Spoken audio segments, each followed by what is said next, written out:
What's up guys? In today's video we're going to look at the differences between will, may and might. آقا فرق این سه تا مودال وربس چی میتونه باشه؟ کدوم انتخاب کنم؟ کدوم رو جواب کنم؟ خب امروز میخوایم ببینیم جریان چیه. خب ادامه میدیم اگر حاضر هستین که شروع کنیم. So guys, when you want to use will, you need to say your decision is not yet clearly made, right? خب بچه وقتی will رو استفاده میکنیم تصمیممون یا اون ایده‌ای که میخوایم بگیم یا آیدیایی که داریم رو مشخص نیست کاملا 100%. میشه گفت 90% حدوداً، اما کاملا مشخص نیست.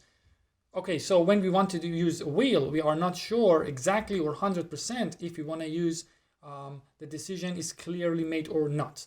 Okay, take a look at example. For example, I will buy a new house. خب بچه وقتی که میخوام اینو استفاده کنم من ممکنه یا شاید این خونه ها رو در آینده بخرم، اما تصمیمم همونطور که گفتم قطعی و مطمئن نیست. شاید 90% ممکنه خونه ها رو بخرم. گزینه بعدی رو ببینید. Okay, take a look at the second example. You will see that she will apply for a new job. خب ممکنه در واقع بازم میگم این خانوم اپلای کنه واسه شغل جدید، ولی هنوز مشخص نیست. تصمیمی که گرفته مشخص نیستش. Okay, so as I said before, the decision is not clearly yet or made completely. It's not obvious if she's going to apply or not because she's not sure about the decision yet, right? Okay, take a look at the third one. Right. Okay, so in this example, you can see that my friend will pass the exam, right? I think my friend will pass the exam. بچه‌ها اینجا من دارم استفاده میکنم که دوستم شاید بتونه در واقع تستش و اگزمش رو پاس کنه. چرا؟ چون مطالعه زیاد کرده. Just because she has studied very hard for the test. But again, I'm not so sure. It's not certain. It's not clear yet.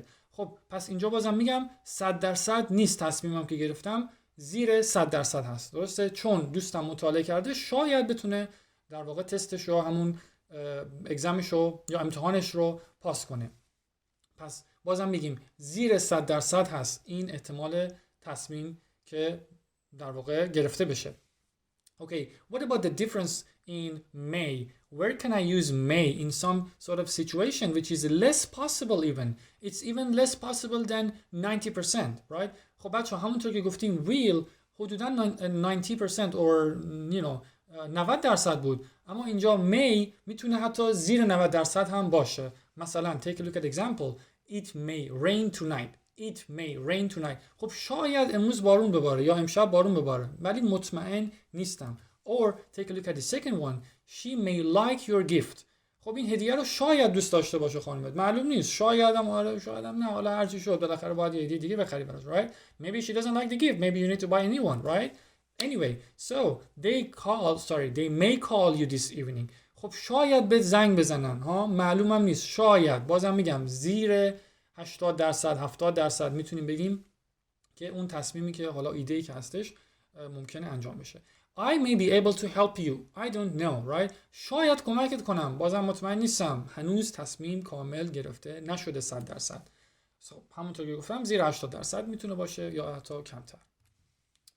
Okay, and the last one here. What's the difference between might and may? این لامصب خیلی اینجا سخته. بعضیا نمیدونن چیکار کنن. میگن آقا might بیاریم، may بیاریم. خیلی راحت. might حتی even کمتر از may هست. خب وقتی میگیم may میشه 80% 70%، اما might خیلی خیلی کمتره. مثلا take a look at example. Okay guys, when we use might, it's even lesser than may. It's less possible to be happen than may. Take a look at example. I have some pain in my teeth. I might see the dentist. خب یکم دندونام درد میکنه، شاید برم حالا ببینم دندون پزشک ببینم چی میگه. تصمیمم هنوز قطعی نیست. شایدم نه. همون تصمیم کبرا که میگن. خب it might not be a good idea, right? It might not be a good idea.